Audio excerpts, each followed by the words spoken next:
semacam ini dikenal dengan kemampuan mengadakan variasi. Kamu sudah mencatat? Dengan mengadakan variasi dalam mengajar, kita memperoleh banyak manfaat. Antara lain, minat dan perhatian siswa terhadap aspek belajar mengajar akan tumbuh dan berkembang. Selain itu, rasa ingin tahu dan keinginan untuk menyelidiki masalah-masalah yang dijumpai akan berkembang pula. Di samping itu, adanya penyajian cara belajar yang hidup dan lingkungan belajar yang menarik akan menumbuhkan sikap positif terhadap guru dan sekolah. Manfaat lain adalah, dengan bervariasinya strategi belajar, siswa dapat memilih cara belajar yang disenangi. Selain itu, pengalaman belajar yang menarik dalam berbagai tingkat kognitif menyebabkan kadar cara belajar siswa aktif atau CBSA akan meningkat. Supaya perubahan-perubahan gaya yang dikerjakan guru menjadi efektif, ada beberapa prinsip yang harus diperhatikan. Pertama, perubahan gaya itu haruslah relevan dengan tujuan pelajaran dan dengan karakteristik siswa. Kedua, perubahan itu hendaklah berjalan lancar dan bersinambung, sehingga tidak merusak perhatian siswa. Ketiga, perubahan gaya tersebut haruslah terjadi dengan fleksibel dan spontan. Untuk itu, penggunaannya hendaklah direncanakan dengan baik sesuai dengan situasi pada saat-saat proses belajar berlangsung. Kemampuan mengadakan variasi ini berkaitan dengan beberapa hal. Hal pertama, gaya mengajar guru.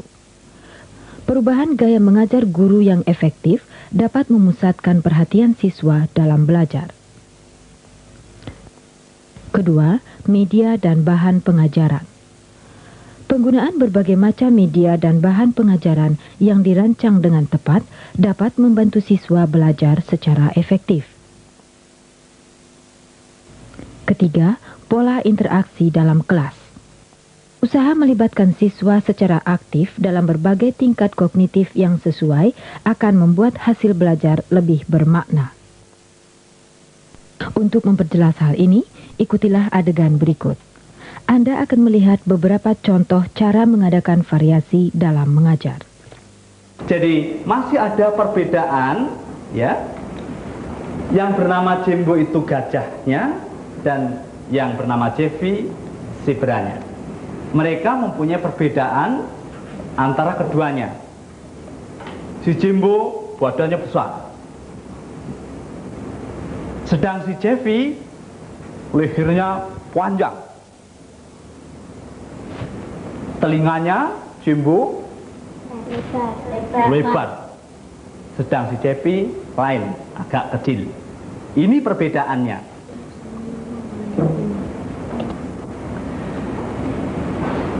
Nah, masih juga ada satu pertanyaan yang penting anak-anak, yaitu bagaimana kesimpulan cerita itu?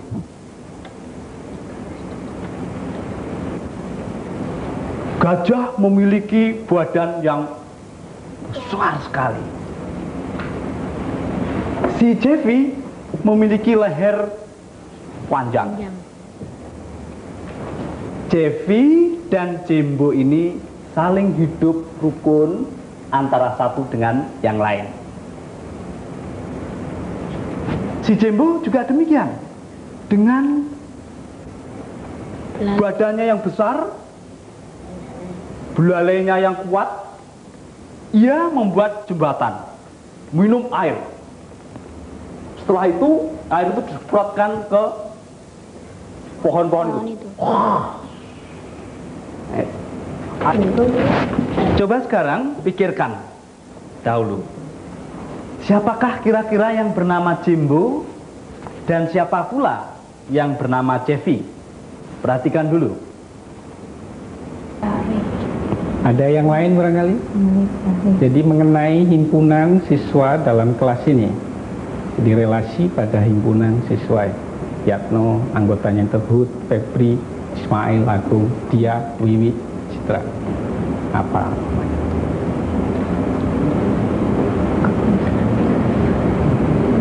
ada hubungan apa antara? Silakan. Teman dari. Agak keras? Teman dari. Baik.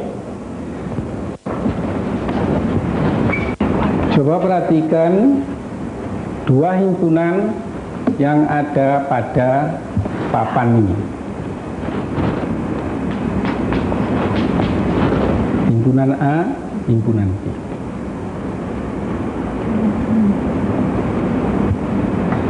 Sekarang pikirkan sebuah pemetaan dari himpunan A ke himpunan B.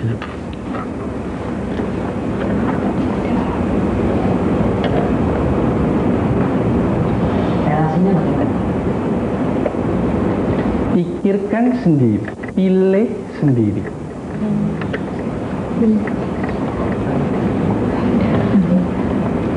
Kalau belum bisa menentukan rumusannya, gambarnya saja, diagramnya. Ya. Jadi coba diperhatikan kenapa di sini. Coba lihat ini. Ini dikawankan dengan satu saja, tepat satu. Setiap anggota di sini itu dikawankan dengan tepat satu. Tidak boleh lebih dari satu. Contohnya yang lebih dari satu, ini. Ini, ya, dipetakan ke dua anggota dari B. Jadi, relasi ini bukan pemetaan.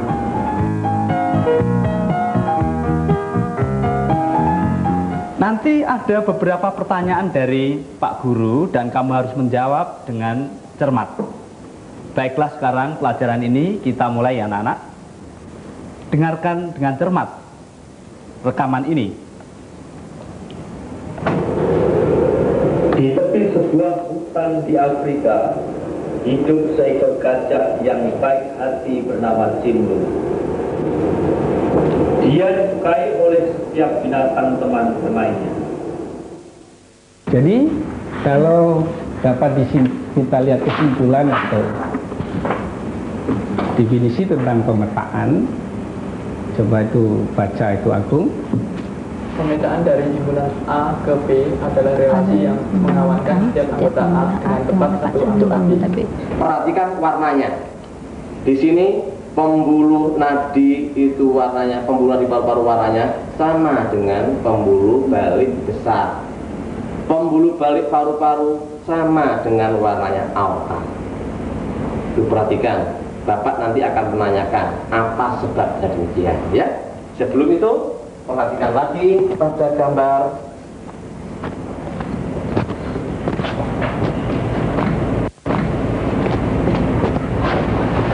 Dari paru-paru, pembuluh balik paru-paru menuju ke serambi kiri, dari serambi kiri dilanjutkan ke bilik kiri, terus dilanjutkan ke aorta.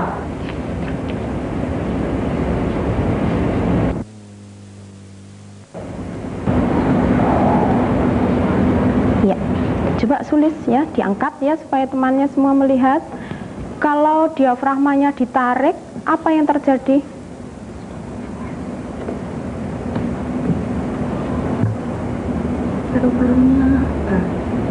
Paru-parunya besar. Tepat. Jadi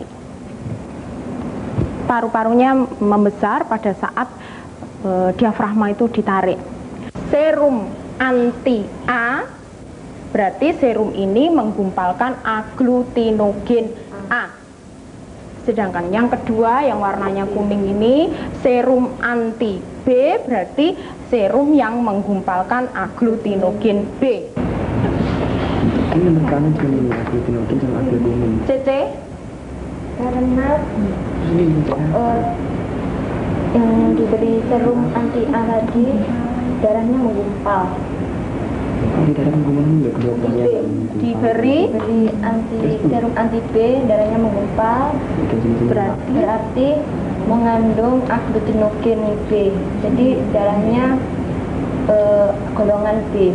ya, benar. Nah, sekarang anak-anak, kalau darah itu diberi serum anti A menggumpal, diberi serum anti B tidak menggumpal, maka golongan darahnya adalah astral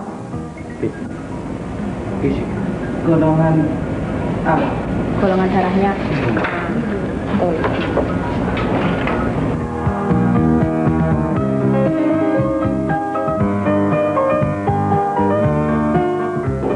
Cepi sangat bergembira.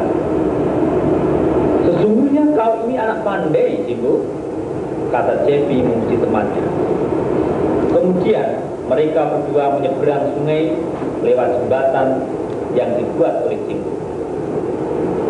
Tak lama kemudian sampailah mereka ke tempat yang dituju. Tapi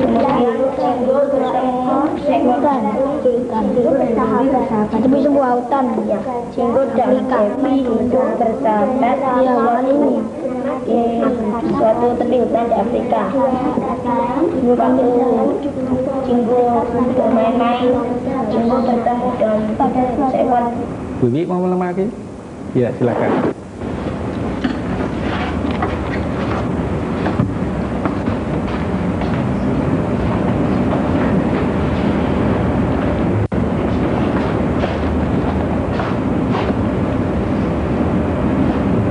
Yang lain-lain? Ya, dilengkapi semua. Ya.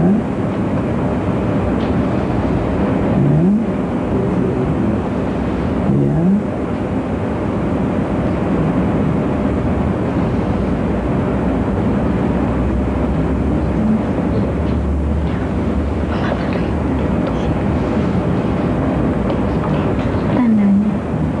Ya, silakan duduk. Terima kasih. Masih perlu dilengkapi lagi ini? Coba Hud.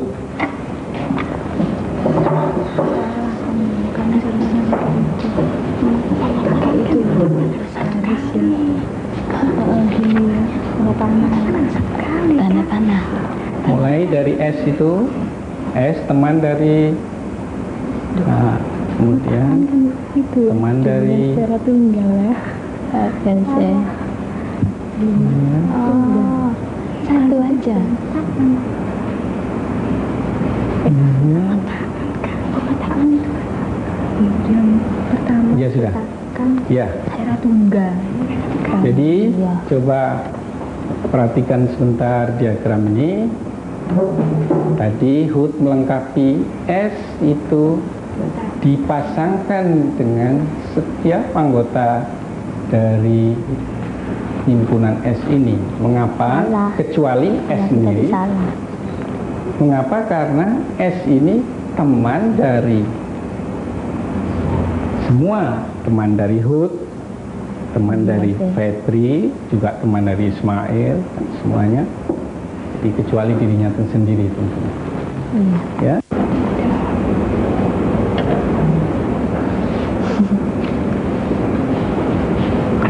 Coba sekarang perhatikan lagi pemetaan yang disebut dari A ke B, yaitu pemetaan setengah dari. Apakah pemetaan ini juga bisa disebut relasi? Dia? Nggak bisa. Ismail, apakah setuju dengan jawaban dia itu? Tidak. Kalau begitu, bagaimana jawabmu?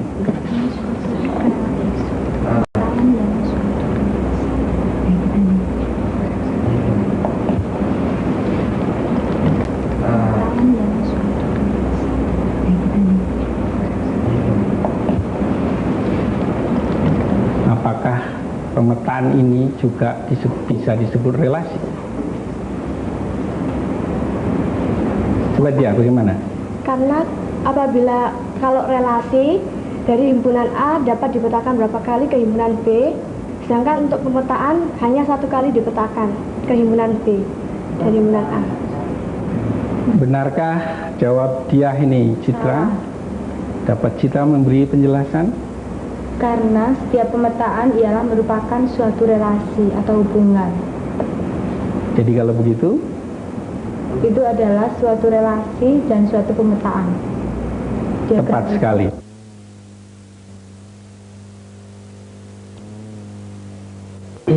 Bagus. Tempat tumbuh daun. Ya. Sama aja. Enggak, serabut.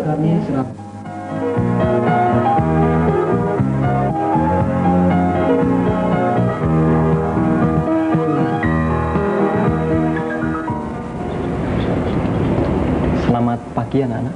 Selamat pagi, Pak. Hari ini Bapak akan melanjutkan pelajaran geografi dengan membahas iklim. Sebenarnya iklim ini sudah kita pelajari pada hari Sabtu minggu yang lalu, tetapi belum selesai. Kalau minggu yang lalu itu kita baru sampai kepada pembagian iklim yang ada di bumi ini. Nah, sekarang ini mau kita lanjutkan dengan angin muson dan angin setempat. Ini saya tulis di papan.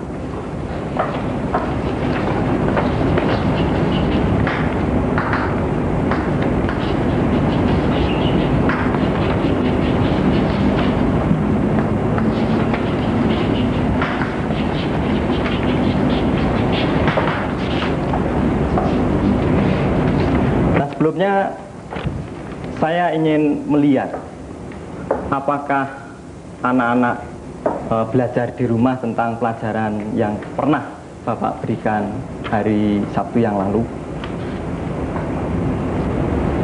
Jadi nanti Bapak tanyakan pada anak-anak, lalu Bapak akan meminta anak-anak untuk menjawab, tapi pikir dulu sebelum menjawab. Apakah yang dimaksud dengan iklim itu?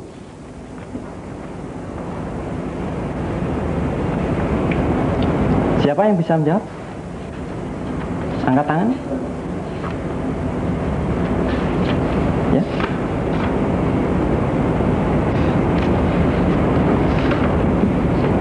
Ya, Siti coba. Keadaan cuaca rata-rata dalam jangka waktu 1 tahun. Baik. Jawaban Siti benar. Iklim ini banyak faktor yang menentukan. Coba sebutkan faktor-faktor yang menentukan iklim itu apa saja. Siapa yang bisa menjawab? Coba. Pipin, coba. Pipin dulu. Temperatur, temperatur, tekanan udara, dan panas udara. Bagaimana, Anto? Jawaban Pipin tadi? Betul. Baik. Kalian ternyata masih ingat pelajaran yang Bapak berikan hari Sabtu yang lalu. Kemudian tentang suhu atau temperatur sebagai satu faktor yang menentukan iklim tadi juga ditentukan oleh beberapa hal. Permukaan bumi ini terdapat perbedaan temperatur atau suhu antara satu tempat dengan tempat yang lain. Apa itu yang menyebabkan perbedaan temperatur atau suhu yang ada di permukaan bumi? Pikirkan dulu.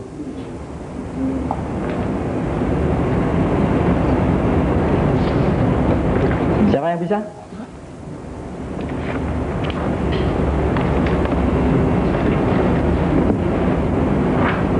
Vivin? Besar kecilnya sudut datangnya sinar matahari, lamanya sinar matahari menyinari bumi, dan sifat dari permukaan bumi tersebut yang berupa laut ataupun daratan. Iya. Vivin telah menyebutkan 3 faktor yang menyebabkan perbedaan suhu permukaan bumi. Tapi masih ada 1 yang belum disebutkan oleh Vivin. Siapa bisa menambahkan? Ya, awan. Den. apa tadi? Ya? Awan. Baik sekali. Jadi Dani telah melengkapi jawaban Pipin sehingga ada 4 faktor penyebab perbedaan suhu di permukaan bumi. Nah, anak-anak, ini di meja Pak Guru ada alat peraga yang bisa kita gunakan untuk membuktikan bahwa permukaan bumi itu mendapatkan penyinaran matahari yang tidak sama. Kalau tadi Pipin menyebutkan bahwa perbedaan lamanya penyinaran matahari terhadap bumi, kemudian perbedaan sudut datangnya sinar matahari pada permukaan bumi itu bisa menyebabkan perbedaan suhu. Coba sekarang anak-anak bisa mengamati alat peraga ini. Di alat peraga ini menggambarkan ini bumi. Ini apa kira-kira? Coba. Ya. Lalu ini matahari. Matahari itu menyinari bumi dan bumi beredar mengelilingi matahari. Coba ini Bapak setel, Bapak hidupkan. Jadi di sana bumi bersama bulan itu beredar mengitari matahari.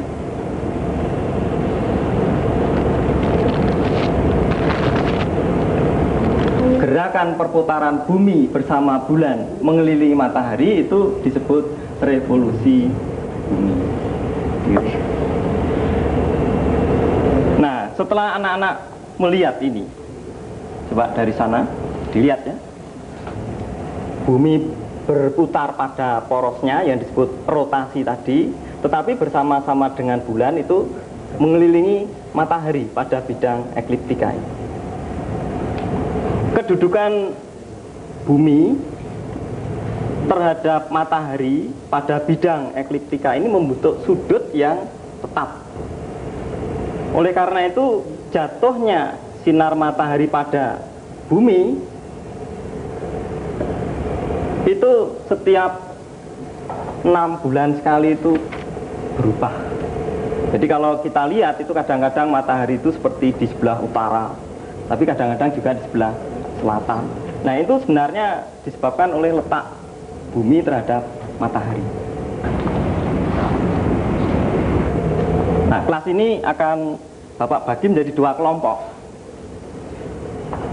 Karena ini ada 8 anak, jadi yang 4 ini nanti 1 kelompok ya. Coba perhatikan dulu. Yang 4 ini 1 kelompok ya nanti. Lalu yang 4 ini coba perhatikan, nanti juga 1 kelompok. Nah, kelompok yang sebelah utara itu bertugas mengamati gerakan bumi terhadap matahari, lalu bagian dari permukaan bumi mana yang mendapatkan penyinaran matahari yang banyak. Kelompok yang sebelah selatan tugasnya sama. Tugasnya sama. Tetapi dengan cara yang berbeda. Ini Bapak punya kawat kasa, di mana lubang-lubang yang ada di dalamnya itu sama lebar, sama luas. Sekarang lihat jatuhnya sinar. Kalau lampu itu kita ibaratkan matahari, itu jatuhnya sinar ke permukaan bumi itu bagaimana? Pada bidang yang tegak lurus jatuhnya sinar itu dengan bidang yang tidak tegak lurus. Coba dilihat luasnya bayang-bayang di sini itu bagaimana? Coba ini bisa dipegang.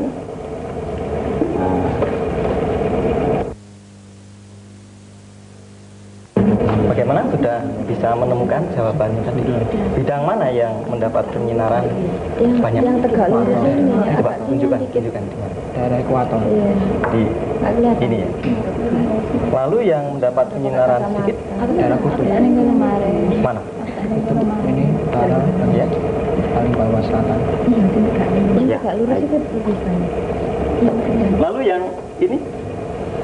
yang dapat penyinaran paling banyak itu yang bidang itu luasnya besar atau yang sempit? Ya, ini ada yang sempit ya. Kalau besar, misalnya ada sesuatu barang dibagi pada orang banyak misalnya, itu bagiannya lebih banyak, ya lebih banyak mana kalau dibagi dengan orang sedikit bila dibandingkan? Lebih banyak orang yang sedikit. Iya, jadi kalau begitu intensitas sinar mataharinya itu lebih banyak pada bidang yang sedikit ini. Sedangkan bidang yang sedikit berada di daerah ekuator. Khatulistiwa. Baik. Jadi dengan cara demikian anak-anak telah memahami bahwa jatuhnya sinar matahari ke bumi itu, sudut jatuhnya itu mempengaruhi banyak sedikitnya penyinaran bumi.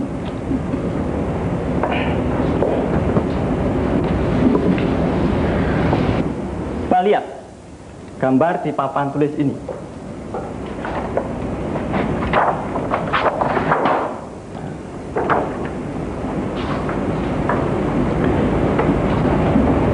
Ini adalah gambar terjadinya proses angin laut. Angin dari laut menuju ke darat. Apa yang menyebabkan terjadinya angin laut itu? Ada yang bisa menjelaskan? Kalau tadi Bapak katakan perbedaan sifat permukaan bumi itu bisa menyebabkan perbedaan tekanan udara yang ada di permukaan itu. Ya? Mungkin ada yang bisa menjelaskan? Ucu rupanya bisa ini. Coba. Daratannya lebih cepat panas daripada di laut. Di laut bertekanan maksimum, di darat minimum. Jadi dari laut berembus angin ke darat. Ya. Kalau terjadi hal yang sebaliknya, angin dari darat menuju ke laut, mana yang bertekanan tinggi? Coba Ucu. Darat. Ini ya. Darat. Coba dipikir dulu. Darat. Yang bertekanan minimum? Laut. Ini terjadi pada siang atau malam hari? Malam. Nah, ini adalah gambar bulan. Ini terjadi malam hari. Lalu ini bisa dimanfaatkan oleh para nelayan kita. Kalau berangkat ke laut itu pada waktu malam hari karena memanfaatkan dorongan dari angin darat ini. Rupanya waktunya telah habis anak-anak. Kita lanjutkan pada hari Sabtu yang akan datang. Di rumah supaya dipelajari lagi, supaya kalau Bapak tanya itu bisa menjawab. Selamat pagi anak-anak. Selamat pagi, Pak. Dari penjelasan dan contoh-contoh yang baru saja Anda lihat tadi, dapat disimpulkan bahwa keterampilan mengadakan variasi meliputi 3 komponen. Komponen pertama, gaya mengajar guru. Hal-hal yang termasuk ke dalam gaya mengajar guru ini adalah penggunaan variasi suara secara efektif, pemusatan perhatian siswa, membiarkan kesenyapan bila perlu, menjaga kontak pandang dengan siswa, mengadakan variasi gestural, serta pergantian posisi guru. Komponen mengadakan variasi yang kedua adalah penggunaan media dan bahan pengajaran. Ada bermacam media dan bahan pengajaran yang dapat digunakan. Ada media dan bahan pengajaran yang dapat dilihat, yang disebut media pandang. Ada pula yang dapat didengar, disebut media dengar, serta ada lagi media yang dapat diraba, dirasa, atau dimanipulasikan, yang disebut media taktil. Komponen ketiga dalam mengadakan variasi mengajar adalah memusatkan perhatian siswa secara efektif berdasarkan pola interaksi dan kegiatan siswa. Pola interaksi dan kegiatan siswa ini dapat berupa mendengarkan guru, menjawab pertanyaan guru, berdiskusi, membuat laporan, bekerja dalam kelompok, bekerja secara individual, ataupun mengerjakan tugas-tugas lain yang diberikan guru dan diterima siswa dengan senang hati. Pada akhirnya, dalam kegiatan mengajarnya, guru tidak mendominasi kegiatan siswa, melainkan berfungsi sebagai perencana, pendengar, dan penyala lampu. Selamat mengajar.